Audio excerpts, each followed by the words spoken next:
Pwede mga kaigsunan, aniyata karon sa Ilongos Police Station, din mismo sa opisina ni Police Major Edwin D. Tulibas. Diin ato siyang hinabion karon kabahin sa iyang pagdumala din sa kwerpo sa kapulisan o sa nasakupan niya din mismo sa iya mismo nga AOR. Pabahin sa iyang mga unsay mga panghitabo diniya sa maong lungsod ning lungsod sa Ilongos mga kaigsunan. So karon si Police Major Edwin Tulibas sa atong pangayuan o gakatahuran mayong hapon diha nimo sir. Yes, Sir Eric, maayong hapon po sa imo. Mayong hapon sir. Sir, pwede bang mabatbat nimo sir ang kabahin sa imong pagdumala dinhi sa imong AOR sukad nga milingkod ka dinhi sa Ilongos sa police station? So, yes sir, no, ang Ilongos Police Station or ang the AOR of Ilongos is is generally peaceful. Pero sabi pa nga natin, for aton lang paghisgutan ng atong operational accomplishment for the past weeks natay arrest of last February 21 meron tayong arrest na sinerve for statutory rape. So ang top 3 provincial level na statutory rape ang kaso. So sa February 15 na puntay joint operation na gikandak na anti-illegal drugs operation together with the PDEA 8 sa Barangay San Juan. So on February 22 meron din tayong illegal gambling operations conducted sa February 22. Sa 25 meron rin tayo isinerve na warrant of arrest for robbery with force upon thing. So mao na siya ang mga atong i-implement nga pag-serve of warrant of arrest and implementation of special laws. Sa buwan na sa February na. Yes sir. How about sir sa bulan sa January? So month of January meron tayong doon mga 2 by bus operation na gikandak. Drug din Japon o street level individual? Sa dismantling of drug din sa barangay Matapay. So naagihapon tayo kay padayon ini ang atong operation sa especially sa illegal drugs na yun ang nakikita natin na isa sa mga concern sa Ilongos. Okay. Sa inyong Panginoon sir, kumusta naman sir ang mga cases sa drugs sir din mismo sa inyong lungsod, ilabi na sa status sa mga PWODs? Di ba as we remember last year nagkaroon tayo ng program sa PWODs o natay program, pero kahit nga tinatawag natin silang kumbaga nag-surrender or ito yung mga PWODs kahit nag-undergo sila ng training seminar sa community-based rehabilitation program, pero yun ang kasi natin na-assure dahil yung iba, hindi naman lahat, pero yung iba is bumabalik din. Kaya ang mga PWODs is isa sila sa mga under monitoring ng PE dahil sila lang naman din ang bumabalik. So lalo na ngayon na nakikita natin na na-assess natin yung existing talaga ng illegal drugs dahil napapatuto ito dahil meron tayong mga mga positive result sa anti-illegal drugs operation. Okay sir. So naaba mo mga figures sir kabahin ng mga na accomplishment ninyo kabahin sa inyong mga operation kasama sa drugs, sa mga wanted person, o sa mga illegal gambling, mga pila siya ang total meaning ko gikan sa January until now. Hindi ko lang recall yung kung ilan talaga ang, pero from January to February, meron na tayong a total of 3 anti-illegal drugs operations conducted. Tapos merong isang illegal gambling, then 2 service of warrant of arrest. Naisibitan yung kagalingan sir about sa katong usa sa serving of warrant of arrest, katong rape, di ba? Rape cases. Statutory rape. Usa sir. Katong usa is, ang kaso is robbery. Robbery. Oh, okay. Na sila tanan ron sir sa pisuan ang mga suspect. Yes. Unya na file na og kaso. Oo. Na. Yes. So, sir, nagkaduol naman sir ang panahon sa bugnong lugay nun, ang alalan sa national o sa local election. Kumusta naman sir ang inyong security preparation sir? If doon naman galing mo gihimong mga lakang para sa seguridad sa katawan panahon sa umaabot na election, local o national? Oh, yes sir, last January, if I'm not mistaken, January 12, start na po yung natin election period.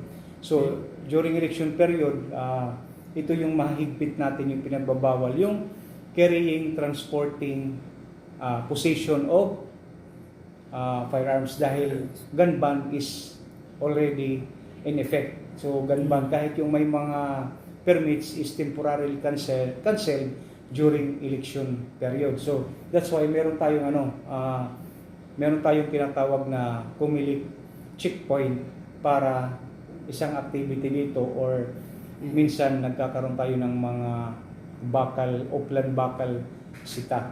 So, isa yan sa mga activities na ginagawa ng PNP natin para mapanatili natin or at least ma-secure natin yung iba na lumalabag sa carrying of firearms kasi ito yung dahilan na nagkakaroon ng gulo, di ba, yung insisting ng mga shooting incident. So aside from that, so far naman dito sa Ilongos, based on our assessment together with our counterpart, the Philippine Army, sa assessment namin, wala naman tayong nakikitang intense political rivalry. Kumbaga, wala tayong nakikita na political rivalry between the candidates and their supporters. So, ibig sabihin na possibility na maging peaceful yung electoral process natin, so, or this coming election. Pero hindi, kahit ganun yung assessment natin, hindi natin yan pinapagwalang bahala, hindi natin pinapabayaan dahil nga hindi natin yung panahon, hindi natin hawak. Baka ngayon lang. Kung meron tayong mga activities din na ang kasama doon na natin sa checkpoint, ini-implement talaga natin yung para yung proliferation of loose firearm. Yung proliferation of loose firearm. Tapos ito so far naman ngayon during election period, wala naman tayong recorded na election related incident. Ibig sabihin may mga insidente na may kalabutan sa election pero wala naman tayong recorded as of now. So, isa din sa na minomonitor natin yung yung mga possibility. Pero sabi ko nga, kung walang intense political rivalry, walang employment or existing ng mga private armed group, yung PAGs, di ba? O wala, kasi nga wala naman political rivalry. So, kasi kasama namin yan sa minomonitor, ongoing monitoring, kasama din sa mga yung tinatawag natin yung as per the ating counterparts, di ba, yung natin mga kaibigan sa taas, yung CTGs, pag election period, humihingi sila ng permit to campaign. O permit to campaign, hindi ka makapagkampanya doon sa area nila kung hindi ka magbibigay. So kasama natin yan sa monitoring. As per naman sa counterparts natin sa Philippine Army, wala silang monitored na ganyang mga activity na CTGs. At existing CTGs sa far-flung areas is wala naman daw silang ganyang namomonitor. So ibig sabihin, pag wala kasi intense political rivalry, kay isaging ano na ngayon, na tinututukan ng COMELEC na with the PNP, itong tinatawag natin na vote buying or vote selling. No?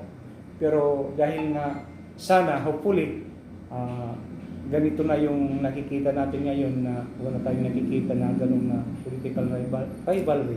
Ibig sabihin, yung vote selling, vote buying is wala rin mga ganong incident hopefully dito sa area natin. And so far, sa ngayon naman, masasabi ko na as to in relation to the forthcoming election during election period na ang Hilongos is generally peaceful. Yun ang nakikita namin. Pero sabi ko nga again na hindi naman tayo magre-relax doon dahil continue nga natin ang monitoring kay okay dito sa atin wala pero lalo na ang inaano natin ngayon kumbaga ini-strictly implement yung firearms kasi kahit nga dito meron na tayong yung January meron shooting incident tayo dito, di ba? Shooting. Though hindi siya election related incident pero ibig sabihin kumbaga may presence tayo ng loose firearms. So isa yung mga gagawan natin ng intervention kung paano natin yan masusolusyonan yung pag-carrying ng firearms. Ito yung mga kaibigan natin. Kung ano yung intervention, yung pinaplano natin yun. Okay, sir. Now, last nga pangunta na, sir, no, about sa nalalapit nga alalan. Nagisgot mang kagani kabayan at itong isa sa inyong mga gibantayan, kining kabayan sa vote buying. So, determine na, sir, nga doon na ilitabong vote buying panahon sa eleksyon o sa umaabot ng eleksyon? Actually, ang vote buying or vote selling is kumbaga ang requirements is ang requirements dapat sinasabi ka na binibili yung boto mo, natural, may tumatanggap, may nagbibigay, may tumatanggap.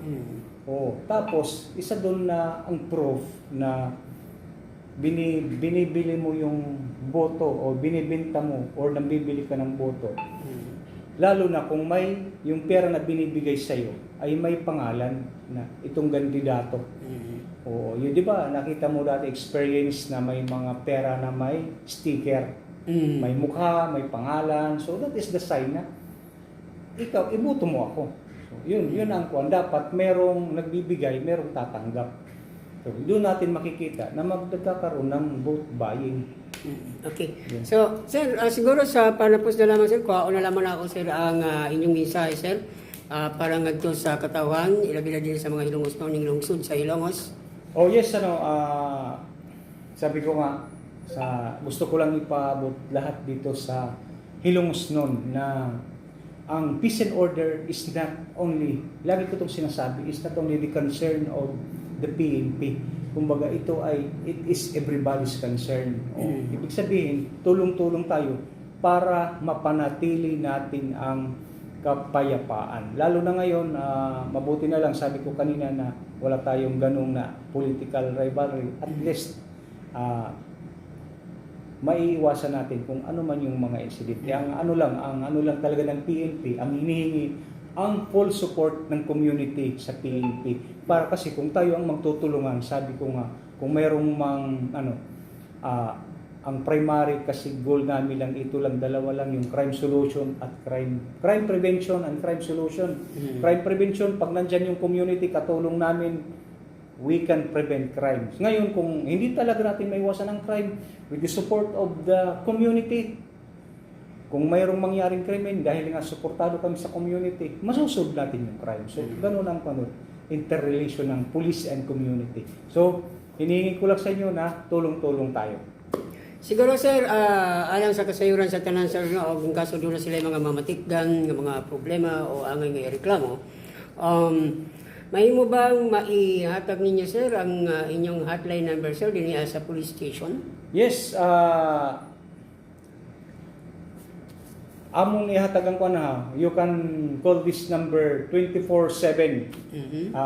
Ang Hilongos MPS hotline number is 0998 598-6494. So, pwede yan tawagan 24/7. 7. Ako lang Osborne, sir, no? 0998596494. Yes, sir. Okay, si Police Major Edwin D. Tulibas, mga kaigsunan, ang atong gikinahinabi o gikinabi nining mga gutloa diin na maoy kasamtangang Chief of Police ng lungsod sa Ilongos. Ang hepe nga midugay na ba kanila 4 months, sir. 4 months pa. Okay, oh. So daghang kayong salamat nimo, sir. Yes, daghang salamat ka Eric katong Okay. sulbanhang mamamaratihan 92.7 yung FM Care Media Patrol. Daghang salamat. Okay, salamat.